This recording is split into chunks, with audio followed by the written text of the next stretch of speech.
Morning dears, बात करते हैं आज गोल्ड के पोजीशन की। पहले हम अपनी कल की एनालाइज देख लेते हैं। कल हमने गोल्ड को जब एनालाइज किया तो 2500 के आसपास था और मैंने ये कहा था कि ये या तो ऊपर की तरफ मूव करेगा या फिर नीचे की तरफ मूव करेगा। जब तक ये वन साइड नहीं होता तब तक तो अंदाजा नहीं लग रहा कि क्या हो सकता है। या तो ये सपोर्ट टेस्ट करके बुलिश हो या फिर ये रेजिस्टेंस एरिया से रिजेक्ट हो। तो फिर आप जो है वो इसको वन साइड देख सकते हैं। यहाँ पर ट्राई करता रहा थोड़ा बहुत अप डाउन और ये जो प्रीवियस हाई लगा हुआ था इसके आसपास जाने के बाद जो है वो यहाँ से ये रिजेक्ट हुआ। रिजेक्ट होने के बाद ये सपोर्ट के बिल्कुल पास आया, 2483 के आसपास आया, तकरीबन 85 तक आया और यहाँ से फिर दोबारा बुलिश हुआ, लेकिन दोबारा भी वही हुआ कि प्रीवियस जो हाई था वो ब्रेक नहीं हुआ और ये यहाँ तक 2508 के आसपास तक गया और यहाँ से फिर जो है वो आहिस्ता-आहिस्ता नीचे आ गया। तो इस तरह की पोज़ीशन जो है वो बनी। कल भी मैंने यही कहा था कि आप वन साइड होने दें पहले। अगर आपको सेल करना है तो रेजिस्टेंस एरिया से रिजेक्ट होने का वेट करें और अगर दोबारा बुलिश होना है तो फिर ये ये यहाँ पर सपोर्ट को टेस्ट करके फिर बुलिश होगा। तो इसलिए जो है वो वन साइडेड होने का वेट करें। जैसा मैंने बताया कि यहाँ से वन साइड का मतलब ये होता है कि यहाँ से कोई कंफर्म नहीं था कि ये ऊपर पहले जाएगा कि नीचे पहले आएगा। क्योंकि हमने ज़ाहिर है वन साइड होने का वेट करना होता है। हमें या तो ये परफेक्ट जो है वो सेल की तरफ मूव दे या फिर ये बाय की तरफ मूव दे। तो हम इसमें से जो है वो अपनी एंट्री ले सकते हैं। अब जिस तरह से ये कल ना तो इसने रेजिस्टेंस एरिया टेस्ट किया, ना ही सपोर्ट को जो है वो टेस्ट किया, ब्रेक भी नहीं ना टेस्ट किया, ना ब्रेक किया। तो ऐसी जो मूव्स होती हैं उसमें यही होता है कि अप और डाउन मार्केट मूव करती रहती है और ये कंडीशन मैंने कई बार पहले भी आपको बताई है कि जब तक ऐसी कंडीशन होती है तो कोई अता-पता नहीं होता मार्केट का कि किस तरफ निकले। लेकिन जिस तरफ भी निकले अगर इसको बुलिश होना होगा तो ये सपोर्ट को टेस्ट करके प्रॉपर फिर जो है वो ये सेकंड रेजिस्टेंस तक या उससे ऊपर जा सकता है। और अगर इसको सेल होना होगा तो ये इसको इस एरिया को जो है वो रिजेक्ट होकर यहाँ पर अपनी पोजीशन देकर फिर इसको ब्रेक करके और इस तरह से नीचे जा सकता है। तो अगर ये ना तो सपोर्ट टेस्ट कर रहा है, ना रेजिस्टेंस टेस्ट कर रहा है तो इट मीन्स कि ये अप और डाउन यहाँ ही मूव करने की कोशिश कर रहा है। अब वन साइडेड होने का वेट करें। अब वही है कि अगर यहाँ से ये नीचे आया वेट यहाँ पर आया 83 तक, अब 83 से जो है वो 8 तक गया। तो मतलब यहाँ अगर हम देखें तो 200 पिप्स 200 पिप्स से भी ऊपर 200 तकरीबन 30 पिप्स जो है वो मूव हुई। तो अगर ये इस एरिया से आप बाय भी करते हैं तो 230 पिप्स के अंदर जितनी भी आप जो है वो एंट्री जो भी होल्ड कर सकें, अगर 100 पिप्स 150 जितना भी होल्ड कर सकते हैं तो कर सकें तो आप वो प्रॉफ़िट ले सकते हैं। लेकिन ये यहाँ अगर किसी बीच एरिया में बाय करते हैं, सेल करते हैं तो कोई वो नहीं होता। अगर ये ऊपर जाता है या इसके आस-पास से रिजेक्ट होता तो आप सेल कर सकते थे यहाँ तक। तो ये एक आपको एक अच्छी ट्रेड मिल जाती है। इस तरह से जो है वो हमारे मेथड के बेस पे और हमारे लेवल्स के बेस पे ट्रेड की जाती है कि जब तक लेवल्स के पास मार्केट ना आए या फिर लेवल पे ऑलरेडी कोई पोज़ीशन ना हो तो हम वन साइडेड मार्केट को नहीं देख सकते। तो ये थी हमारी कल की एनालाइज़ और मार्केट की मूवमेंट। अब देख लेते हैं आज के इम्पोर्टेंट एरियाज़ क्या होंगे। आज के इम्पोर्टेंट एरियाज़ की अगर हम बात करें तो इस टाइम जो कंडीशन है उसके हिसाब से जैसा मैंने पहले भी बताया कि ना तो जो है वो ये रेजिस्टेंस एरिया को टेस्ट कर चुका है, ना ही कोई प्रॉपर सपोर्ट बनाई है। तो अब इसको वन साइडेड होने के लिए जो है वो देखना पड़ेगा। अब यहाँ से पोज़ीशन यही है कि या तो ये यहाँ तक जाए। यहाँ पर मैंने एक ज़ोन बना दिया है। पहले 2515 का एक सिंगल लेवल था तो इसको मैंने एज़ अ ज़ोन ले लिया है 2511 से लेकर 15 तक। और नीचे जो है वो वही 2483 वाला लेवल जिसको अभी तक ना तो इसने टेस्ट किया है, ना ही ब्रेक किया है। तो ऊपर भी यही है, नीचे भी यही है, तो दोनों ये एरियाज़ वैलिड हैं अभी तक। बाकी के लेवल तो वैसे भी टेस्ट नहीं किए कल मार्केट ने।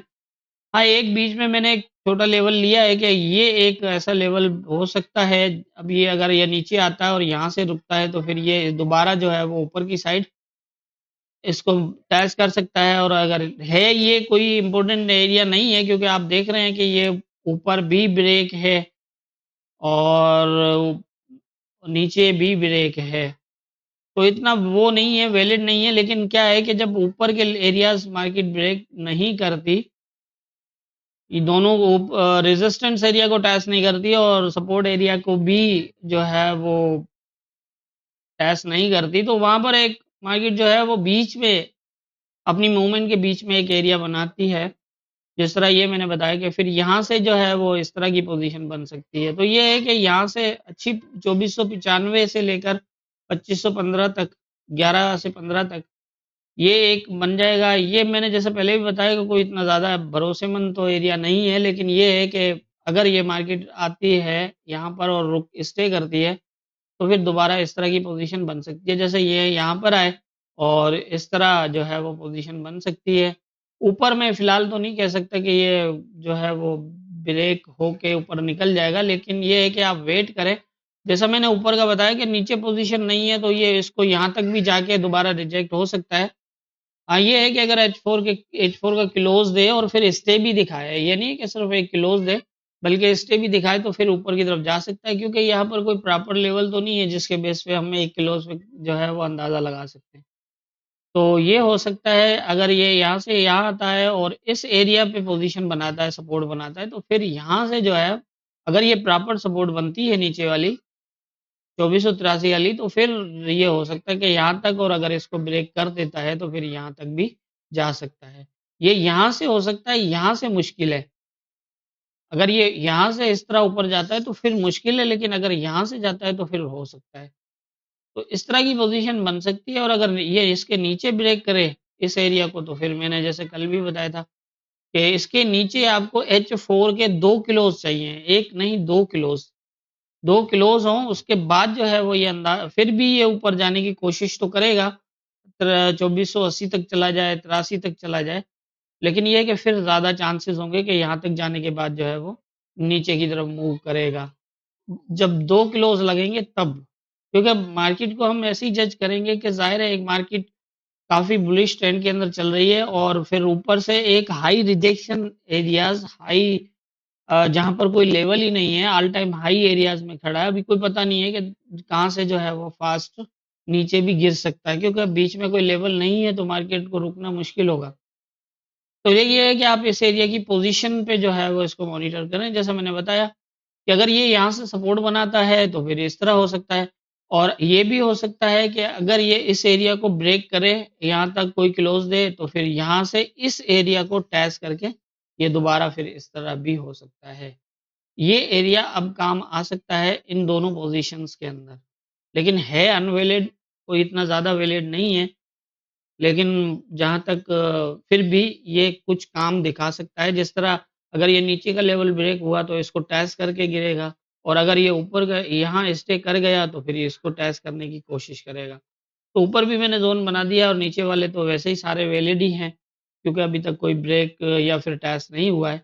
और ये बीच में एक पोज़ीशन थी वो मैंने वाज़ेह कर दी है, ताकि आपको मार्केट को फ़ॉलो करने में आसानी हो और कोई ट्रेड मिल सके तो आप ले भी सकते हैं। तो इस तरह की पोज़ीशन बन सकती है, और ये अगर यहाँ से इस तरह जाता है तो फिर यहाँ से इसके रिजेक्ट होने के भी चांसेस होंगे इस तरह, इस एरिया से। अगर ये इस एरिया को नीचे ब्रेक नहीं करता तो फिर, लेकिन ये है कि आप मार्केट को अंदाज़ से मेरे अंदाज़ों पे मत देखिएगा। मैं एक आपको बता रहा हूँ पोज़ीशन के, ये सपोर्ट अगर ये है कि ये सपोर्ट लेगा तो यहाँ तक जाएगा, ये होगा। लेकिन जिस तरह मैंने कहा ना कि ये अगर ये यहाँ से सपोर्ट लेता है तो यहाँ जाके रिजेक्ट होगा और नीचे आएगा, तो ये रिजेक्ट आप रिजेक्शन देख के ही रिजेक्ट समझेंगे। ये नहीं है कि मैंने कहा है कि यहाँ से रिजेक्ट होगा तो होगा।